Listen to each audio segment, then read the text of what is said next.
How did that moment feel for you that day? Yeah, I mean, it was a bit of a surreal moment.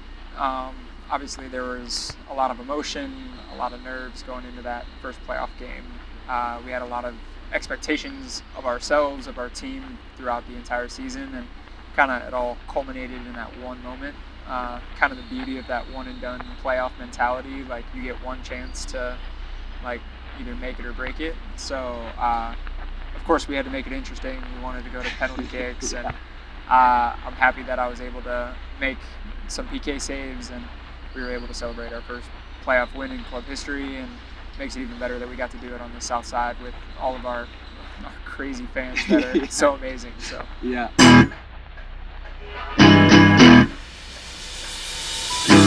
Since their inception a few years ago, Austin FC has taken the city by storm, giving us something to rally and unify around.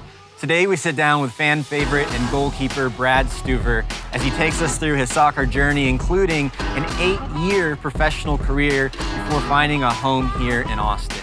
Not only is he an incredible talent and the hero of Austin's historic first playoff run, but we also talk about his incredible impact off the field, being the first soccer player ever to be nominated for the ESPY Muhammad Ali Humanitarian Award. Be sure to like and subscribe so that we can continue to bring more stories just like these to you. And here's Brad.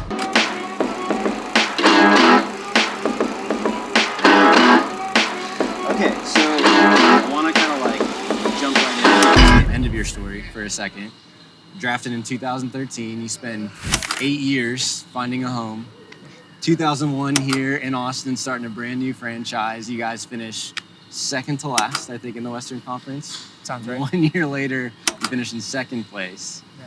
And not only do you guys win your first playoff game, but actually I think right down here at this end, right, you have like a signature career moment so far as everything goes full circle. Now RSL. And Andrew Brody's day turns sour. Paraguayan midfielder. And Stuver is equal to that too.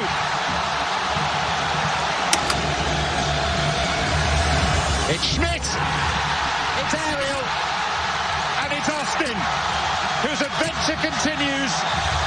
Their first ever playoff game ends in victory. How did that moment feel for you that day?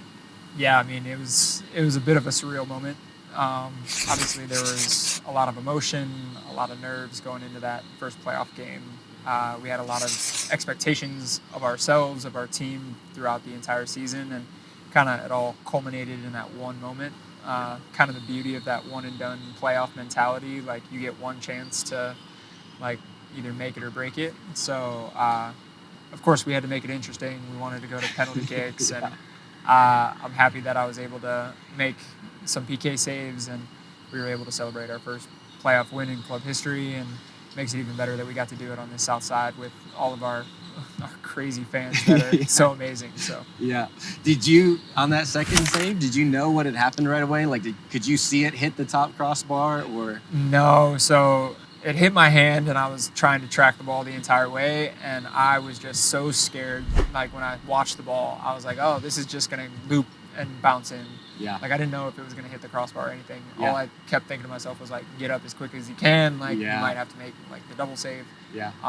But yeah, it all really happened in slow motion for me. Just Yeah. kind of watching it like hit my hand, double bounce off the crossbar, fall to the ground. Like for me in that moment, everything seemed to slow down. It was like Hollywood-esque. It'd be like a movie at some point in the future. You know, it's I was gonna unbelievable. say the Yeah. the angle they have from the goalpost is pretty ridiculous. Right. So. Right. How would you try to describe the emotion to like a casual fan of that? Like, is it a calm that takes over? Are you aware of like the intensity of that moment? So you taking a deep breath as each guy walks up? Like, what are you experiencing? I've told a lot of people that before that game, it was the most nervous I had ever been before a professional game. Yeah. I had never been that nervous before in my career. And once the game started getting going, like those nerves went away, and kind of just the natural belief that you're going to be able to play and do the things that you need to do kind of came out. And as the game went on, you just kind of settle in and you get into this groove. The confidence starts flowing, and when we started going into the PK shootout, I just told my guys like, yeah, I got this. Like we did our research. We looked at the players that they were going to take, and I felt confident in my ability to stop at least one. I was just told our guys, go out and make your pen, and I'll try and save one, and we'll walk out of here winners. So. Yeah. Well, I can't believe in just the second year that's already what's been delivered. This fan base has just loved and embraced you guys so much, and for already to have that moment and the next, game too, just like unbelievable. So, I want to build up to that, but rewind all the way back to the start. You're from outside of Cleveland, Ohio, right? Twinsburg. So, talk to me a little bit about childhood growing up. You played a couple different sports, right? Yeah, growing up, played soccer, baseball, basketball, tennis. Was really into baseball and soccer for a long time. Chose to stick with soccer when I was about 12, 13 years old. Still kind of played tennis on the side through high school, but soccer was the sport that kind of grabbed my attention, and it was the one that my older brother wanted to play. So, of course, I was following in his footsteps. But it was the one I just kind of fell in love with and knew it was the sport that I wanted to continue playing. Yeah. What was the club or select scene like in Ohio? Yeah, so I went through a wide variety. I was in a weird age group where I played for Twinsburg Travel. I played for a Cleveland club team, and then ODP was a big thing. Right, The Olympic Development Program was a big thing for me growing up, and then the academy started to come about. So I kind of had the evolution of youth soccer. I kind of played at all levels of youth soccer. The only thing I didn't have is an MLS academy near us. So just kind of going through the ropes, doing different things, and experiencing different levels of soccer throughout the youth career. Yeah. One of my assumptions about any pro athlete is that to make it to this level, it can't just be talent. There's a work ethic that goes along in a preparation. Is that something you've always had from a young age? Is that something instilled later? Well, how would you describe that? I think for me, I was never the most talented. I was never the biggest. I was never the strongest or fastest. For me, my ability to work harder, my ability to train longer, train harder, that was kind of what I had, because I was never going to compete with these other guys in my age group, in athleticism or anything like that. So I kind of had to work harder just to keep up with them. So there was some natural talent, but it was all about how can I keep up with the guys that are already so much bigger, so much faster, so much more talented than I am just naturally. So that was kind of, I always had to be the one to go out and work harder. Is that something that you feel like your parents drove or instilled or anything, or do you just kind of innately you're I have this, I want to work at this? It's definitely a family thing. I mean, my dad was military. My mom was a nurse. So, they instilled in both me and my brother really early on just this idea that, working hard, being part of the community, humble, all of these things, make a person who they are. And they really kind of drilled it home for us, making sure that we understood what it meant to, be a well-rounded human being and kind of put the work in. And when you put the work in, good things happen. Wow, yeah. Was there a moment or a season that you started to realize maybe I could play beyond high school, want to do this longer? Was that always the goal? I think I always knew that I wanted to play college at some level. When I was looking at colleges, I wasn't getting looks from big D1 schools. So I was kind of looking all over. There were D1, D2, D3 schools that I applied to, thought that I might go. Ended up going to Cleveland State just because it was close to home. I knew the coaches from my academy growing up, and they told me that I had a chance to go in and kind of compete to be the starter in year one, which was something that I was very interested in. A lot of teams were like, you'll come and sit for a couple years, and then as an upperclassman, you'll have a chance to play. For me, I really wanted to be able to showcase what I could do early on and play as many games as possible. Okay.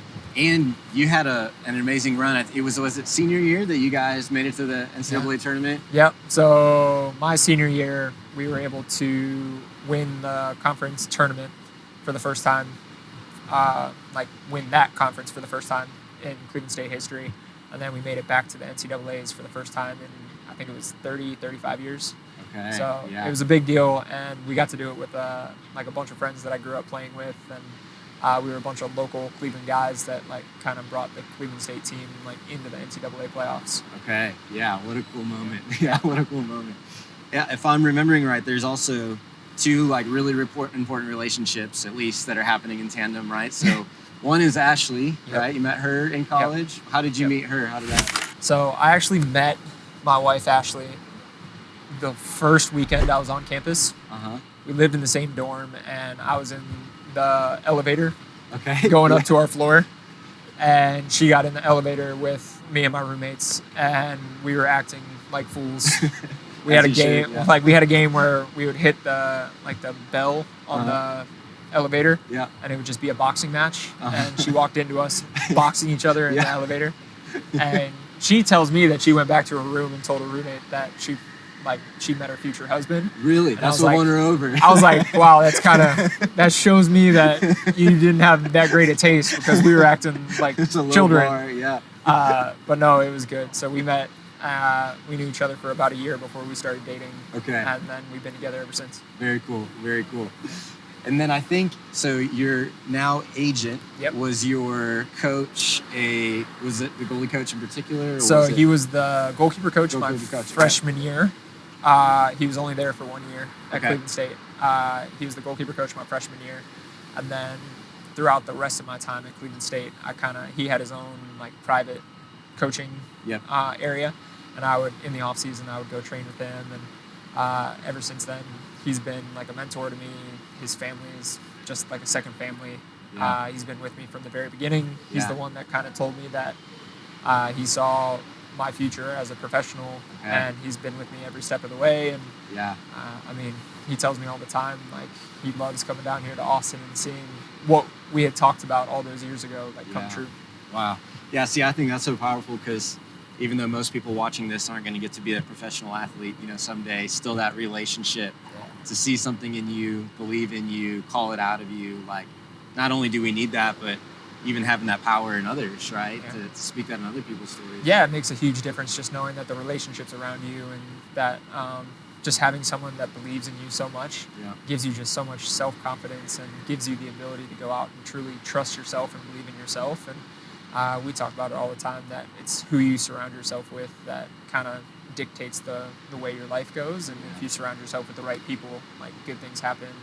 Relationships are great, and it's great. And that seems to be a theme kind of throughout your story. A lot of those kind of important relationships, who is around you in different seasons, taking that next step, and so on, right? Would you say, kind of the same question as in high school, when you're thinking, okay, I could play at the next level in college?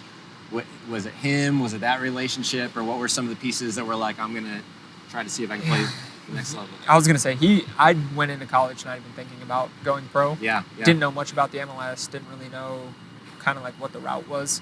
And going to a smaller D1 school, I never really thought I could come out of there as being a professional. He was kind of the one that kind of looked at me and was like, if you put the work in the next 4 years, there's a chance for you to take the next step and become a pro. He had played professional indoor, so he had connections inside of MLS. He set things up where I went and trained with Montreal and Seattle throughout my time in college. Like, during spring break, during summer break, I would go up, I'd get to train with these teams, kind of see what a pro environment was like. But I mean, really, without him, I wouldn't have had a chance to kind of see what the pro environment was like. I wouldn't have been able to like have somebody really push me and believe in me and say, hey, if you put the work in, this is something that's possible.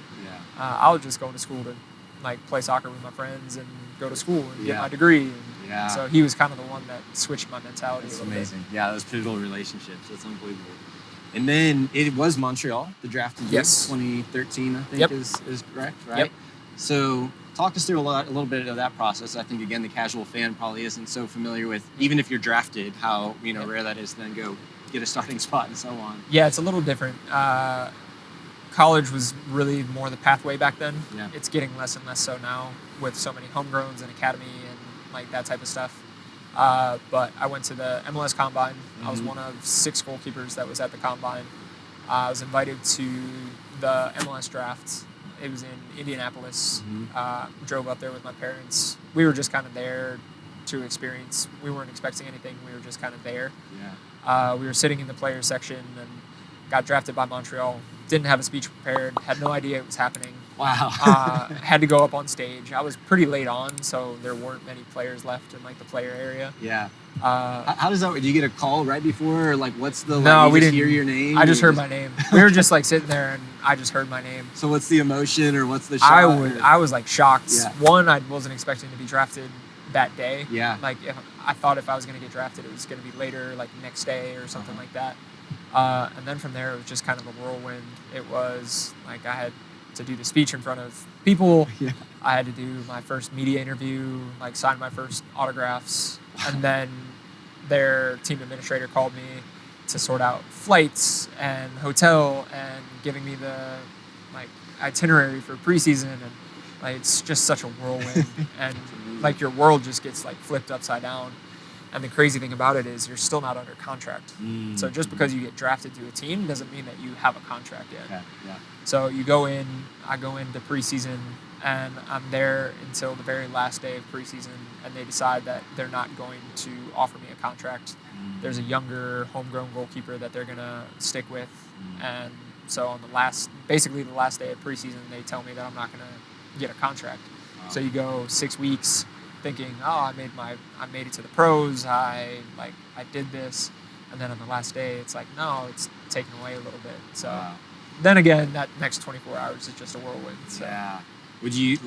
What was your level of expectation heading into the end of that? So did you think you were going to get one? Like, were you expecting one, or were you holding it loosely? It was one of those where I don't think I truly understood the system Yeah. and how it worked. Yeah. I thought because I got drafted that it was just kind of like a shoe-in that you yeah. were going to get a contract. And that's what I try and do a good job of now, telling guys that come into the league now. I'm like, hey, just so you know, like, it's not always a guarantee. Like, you need to be able to, like, ask questions. You need to take care of yourself. And if you feel like you're not getting the attention you are in preseason, like, go to the coaches, go to the GMs, like, ask what's going on. Because at the end of the day, you need to do what's best for you. Yeah. And if someone had come to me and told me that, it would have been a big help. Yeah. Well, my understanding is it's even harder to break in as a goalkeeper, right? You're not subbing in and out throughout a game. Yeah. There's not. So Yeah. it's already more rare, Yep. slimmer opportunity, more competition. Yep. So then where'd you go from there after that? You didn't get the contract, that disappointing moment. Yeah. So luckily, my agent had connections with like Seattle, Columbus, New England, a couple different goalkeeper coaches, and they told us about the league pool situation. And basically, it's just a position where you sign with the league. And you're stationed with one team. You train there every day, but you're not part of the team. And then if another MLS team's goalkeeper takes a red card or has a couple injuries and they need an extra body, like they can call you in. Yeah. So I signed my first professional contract with the league. Yeah. I was stationed in Columbus, and I flew out to 4 or 5 different teams that year to like help them out in some rough situations. Yeah. But I wasn't really affiliated with any specific team. Yeah. That was something I only recently learned about. Are there any other like pro sports that structure it that way? Is that unique to the MLS? It's very unique to MLS, and it's very unique to the goalkeeper position. Okay. I don't know if it's still around. I knew it was around last year. We had one league pool goalkeeper. It's not being utilized as much just because teams have their academies and their second teams, and they can call guys up from there. Yeah.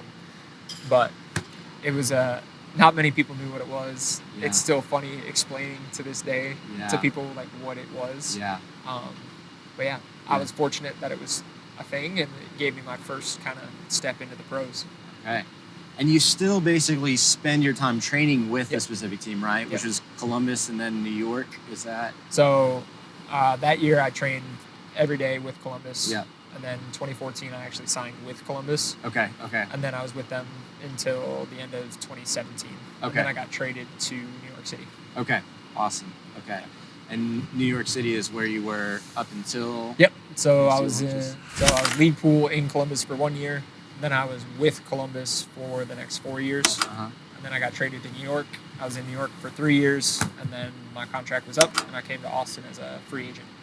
Okay. So in that window up until Austin, how much of it felt like this is just the next step, this is the process, I'm waiting for my opportunity, and how much of it did you start to feel like self-doubt? Is this opportunity ever going to happen? What was the balance of that? There's a lot of everything. Yeah. I mean, the first couple of years, like I went on loan to the USL to get games, and then I was fighting for the number 2 spot. Once you get the number 2 spot, you're hoping that you're gonna get your first professional game, play a couple times. Like if the first guy gets injured or goes to national team, you're hoping to get some games. And that really didn't happen all that much with me. Like the guys that I was sitting behind were staying healthy. They were like games weren't happening during the international windows. And before I came to Austin, I played 9 total MLS games, which is crazy for me to think about. Yeah. But every year, like a new expansion team would come in, I would tell my agent, hey, I want a chance to be a starter. Yeah. Reach out, see if they need a goalkeeper. Every year, nothing happened. Yeah. So it's just one of those as like you continue going, you're the number 2, you're not getting games. You're just kind of waiting for that opportunity, and you're getting older, and the stigma about like as you get older, it's tougher to break in. So there's always that little bit of like self-doubt, that little bit of, is this ever going to happen? Like what comes next if it doesn't? Yeah. It's always a little bit difficult to kind of wrap your head around that. Yeah. So, I mean, there's been a lot of emotions throughout the 11 years as a pro. Yeah. Had you ever considered doing something different? Did you have a time horizon in your mind, or you just rolling with it? I never thought about quitting. Wow. Just because I'm very fortunate to do what I do. Yeah. I get to go play the game that I love every day. I get paid to do it.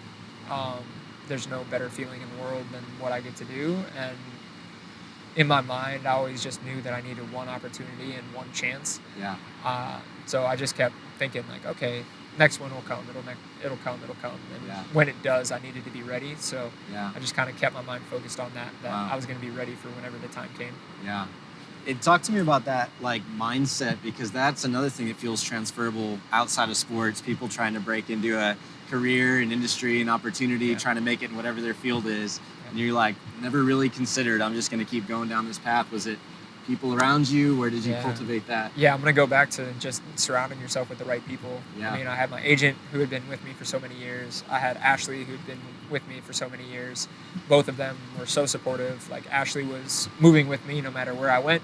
She was like, this is your time to be selfish. Like, we're going to follow your dreams. Like, we know that this is going to be difficult. Yeah. And just knowing that I have somebody that's going to be with me, like through all of the pain, throughout all of the hardships. And she was just right there saying, yeah, I'm with you. Like, no matter what you want to do, I'm with you. Yeah. Like, makes all the difference in the world, because when you're making decisions as a couple or as a family, you have to take what's best for them as well. Right. Like when you're moving teams, when you're moving states, like they have to pick up their lives, they have to pick up their friends, they have to like leave their family behind. Right. And so these are all things that like go on off the field that not a lot of people think about. But I've been so lucky to be surrounded by people that are so supportive of what I do and so willing to uproot what they have for my job. Yeah. So really it was all about just the relationships and the people like being willing to kind of ride or die with me. Yeah. Well, and y'all would have gotten married kind of almost right in the middle of that timeline, right? End of 2015, somewhere in there. Yeah. So got married at 2015, stayed 2 more years in Columbus, and then we kind of started our trek across the U.S. So. Yeah. Yeah. Wow. It's amazing. Like that, considering if even we had this conversation, like, just 2 years ago, from today, how different this would be. It's amazing. Okay, so then Austin, you said when clubs would start, you're like, okay, I'm interested in trying to fight for a spot. So when the Austin FC club, you hear word of it, how does that kind of process work to go get a shot?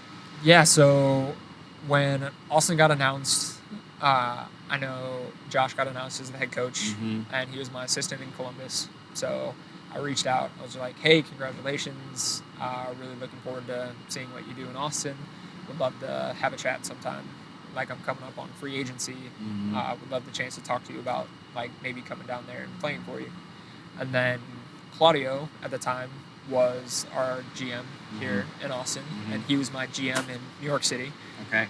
Similar message. Yeah. I was like, hey, like, I'm glad that, like, you found a home in Austin. Yeah. I mean, I would love the opportunity to talk to you guys and see what the opportunities are like. I'm out of contract. I'm a free agent. Like, I would love to come there and kind of prove myself and have a chance to be the starter. Yeah. It was probably 8-month, 9-month process, just kind of like phone calls, text messages, just trying to, like, they're obviously trying to build a roster from scratch. They had 0 players, and they were trying to fill out a 28-man roster.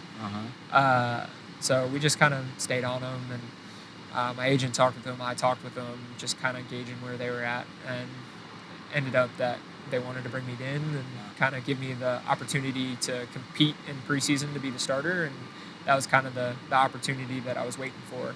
Obviously, I knew it wasn't going to be like a for sure, yeah, you're going to be our starter, because I didn't play very much, but I just needed that little bit of an opening, that little bit of a chance. So Did you ever have, I think when we were like first talking, you described this mentality of I'm just thinking about what's next, my goals and all that. Was there ever a moment where you like kind of paused and realized like whoa, this opportunity's like finally here, I finally have arrived at this? Or yeah, this one definitely felt different than all the other ones, just because of how much like kind of fate had aligned it.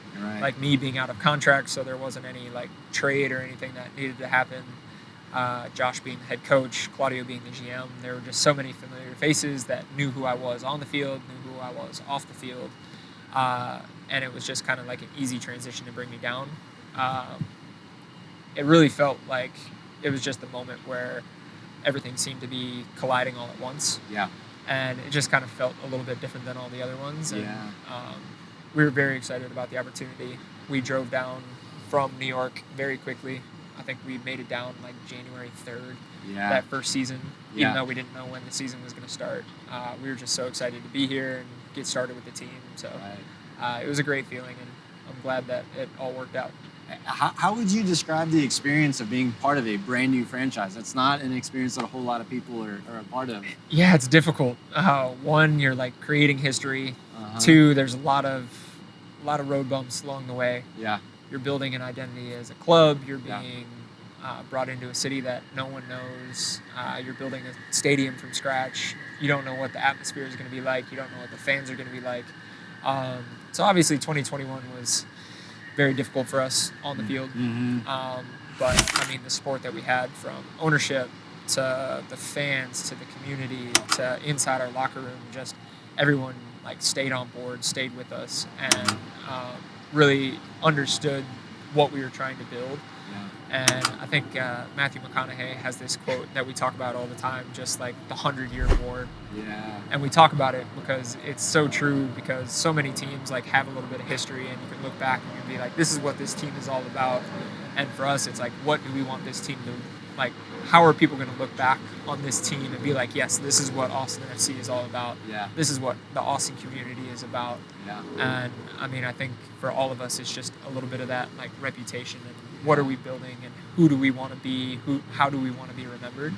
Obviously we want to be good on the field, but we also want to be part of this Austin community. We want to have the best stadium, the best fans, the best atmosphere, and I think we're doing that. I mean, it's our 3rd year, and we still have a lot of work to do. On the field, off the field, still a lot of stuff to do, but I'm really excited about the project.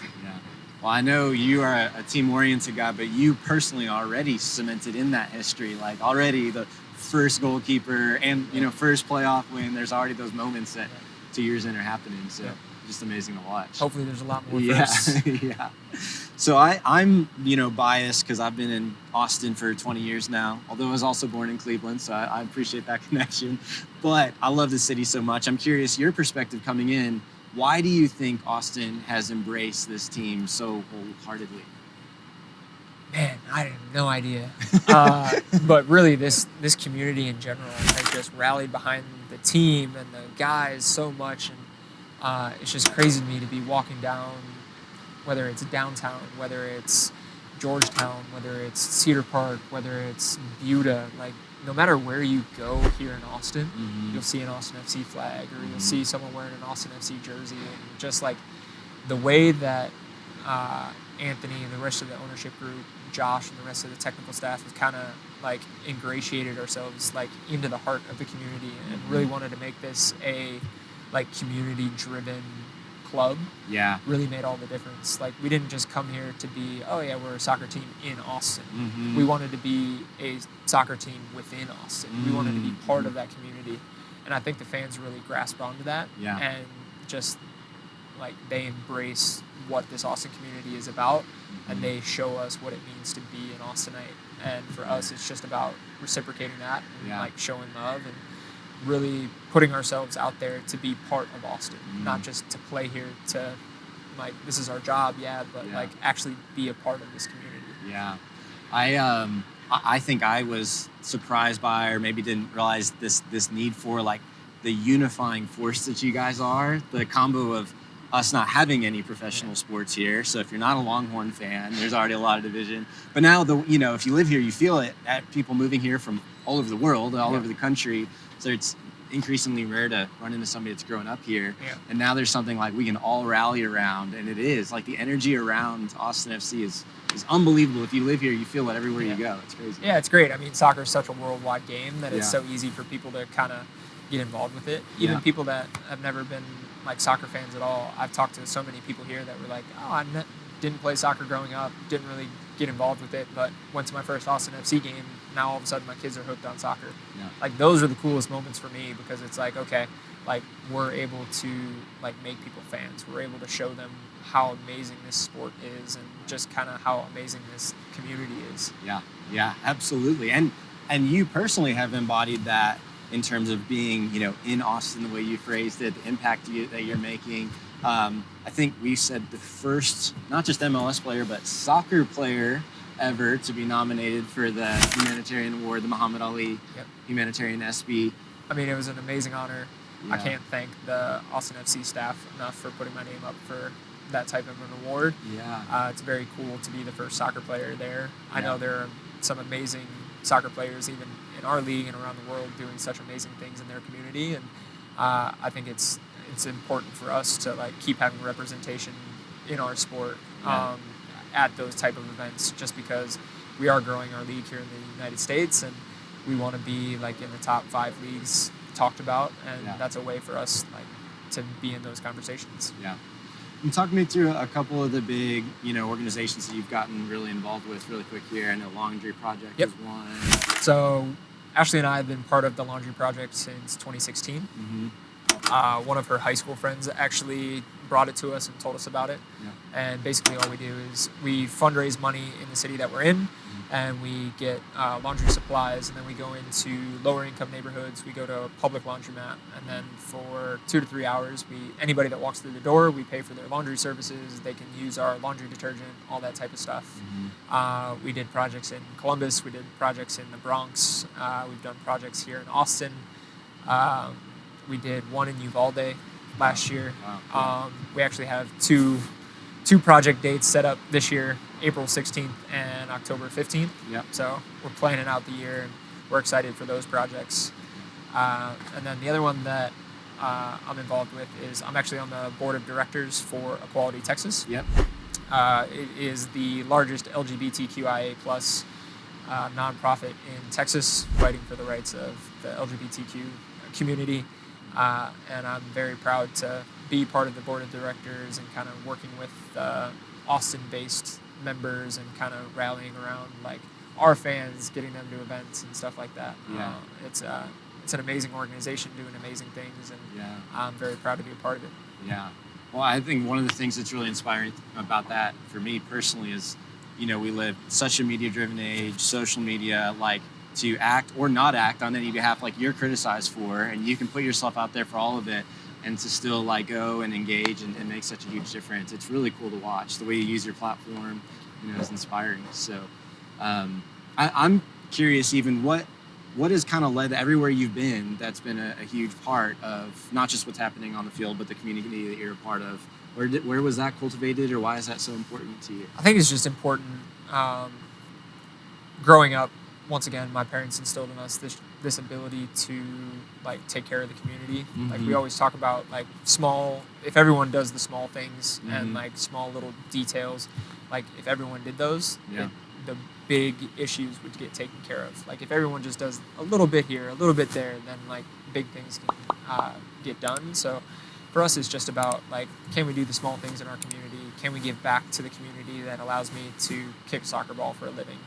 I'm very privileged and very thankful that I get to do this for a job, and I want to be able to use the platform that I've been given to help those that may not have the same voice.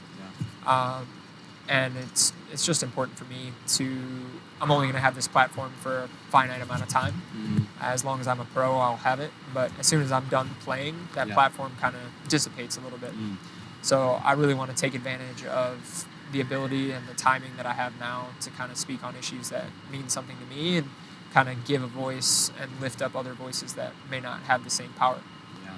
Well, this is, just in talking to you, this is what I hope people can kind of like pull away a little bit as they're listening, is like, people may not have the same platform that you do or as broad of an influence, but at the same time have all the same opportunities in front of them to make a difference wherever they are, wherever they're at. So the same principles. Yep, and every little thing helps. It doesn't matter how big, how small an action can be. Like, even just if you're at the coffee shop and someone in front of you is a little light on change, like buying a coffee, like paying it forward, like small little things like this, just they go a long way. You never know who's having a bad day or like who's in a tough moment in their life, and just like one little action can change the way they feel about humanity in general. Well, I appreciate you leading the way on that. You like live that out, walk that. So it's really inspiring to see. Thank you. I'm curious. We kind of started here, but if we go back now to season 2, how much did the success of season 2 kind of offset that start to getting off the ground in season 1? And how'd that feel for you guys? It definitely felt better. I think it gave us this bit of validation. We knew that we were a better team than what we showed in 2021, and we knew going into 2022 that we really needed to prove that.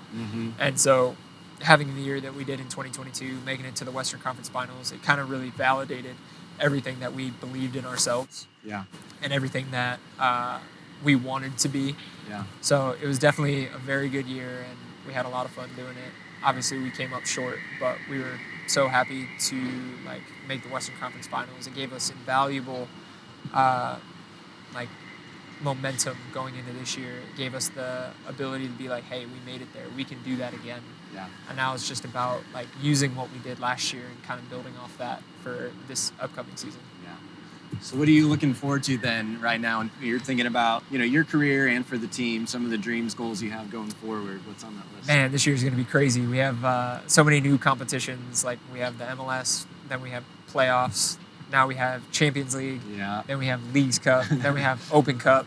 And it goes back to some of those things that we talked about. Like there's so many firsts that we can do for this club. And it gives us so many opportunities to win the first trophy in club history. We have 5-6 different competitions that we can win a trophy in. So it's really exciting. It's a bit daunting knowing how many games that we're going to be playing. But it's going to be a fun year, and it's all about just kind of keeping a level head and knowing that it's going to be a grind, and we have to work just as hard as we did last year to stay consistent and be the team that we want to be. How much do you feel like at this kind of stage of your career, an opportunity or responsibility, even for the younger guys coming after you, that you have an opportunity to be in a leadership role, a role to kind of set the tone, pace, and culture for this team right now? Yeah, it's a little bit different. I've always been a guy in the locker room that feels like I can talk to most everybody. But after being here for 2 years and kind of being in the league and being one of the older guys in the locker room, it kind of hits you that everyone's kind of looking to you to be like, well, what's your experience when this happens? Like, what do you think we need to be doing now? And that responsibility doesn't fall on my shoulders alone. We have a great group inside of our locker room. We have 5, 6, 7 different leaders with all different leadership qualities. Some are vocal, some are by their work ethic, some are just like they gravitate people toward them because of just how charismatic they are. So we have a really good group inside the locker room of guys that kind of like shoulder this burden and know that we have each other to lean on. And so it's always good to have other guys with you that can help. Yeah, absolutely. Well, you can see it. You see the culture, even season 1 and 2. It's awesome to be around. If you're in the stadium, you can feel it. I mean, it's amazing. So, I'm curious, kind of just to like wrap, our convo. We always like to ask our guests, what just inspires you personally today? Getting up, getting out of bed, working hard. What are some of the things? It's like, man, this really drives me in my current season. I think just the ability like I've talked about it before, but just the ability to get up and play soccer. Mm-hmm. I mean, I've been playing soccer since I was 4 years old. It's a childhood dream to get up and do this. So just the ability to live out a dream like that is something that's surreal and something that I never want to take for granted. And I want to kind of like really hone in on that and realize that it is a privilege to do what we do. But also just the work ethic of like my teammates, the support of my family, all of these different things, and just being in a community like Austin that has accepted us wholeheartedly and just loves the club so much. Like it truly is just a privilege and amazing honor to like represent Austin, just because of how passionate the fan base is and how passionate like our owners and staff and everybody, just everything about this club. Like there isn't another club out there that is like this, and there are people that come here and really fully realize that. So it's an amazing privilege. Well, I know that there's still a lot of your story to go, but all the way up to this point of your story, I just think there's so much that people can take away, whether it's, you know, the perseverance or the relationship, you know, the dedication to what you do, the perspective you have on, you know, what you get to do, that gratitude, making an impact. I mean, there's so many things. So I just really appreciate you sitting down with us, having this conversation. Hopefully, if you're watching in Austin, they haven't been to a game, you know, to make it out here. It's an unbelievable experience. Make it out. I know it's a little quiet right now, but come game day, this place is rocking. Yeah, it's surreal to be in it empty because it's so nuts when you're in here. Yeah, I was going to say, this is wild. Yeah. But it's a very different perspective than it is on game day. So. 100%. So, for real, it's been great to meet you. Thanks for talking. Really, really appreciate it. Thank you very much. I appreciate this.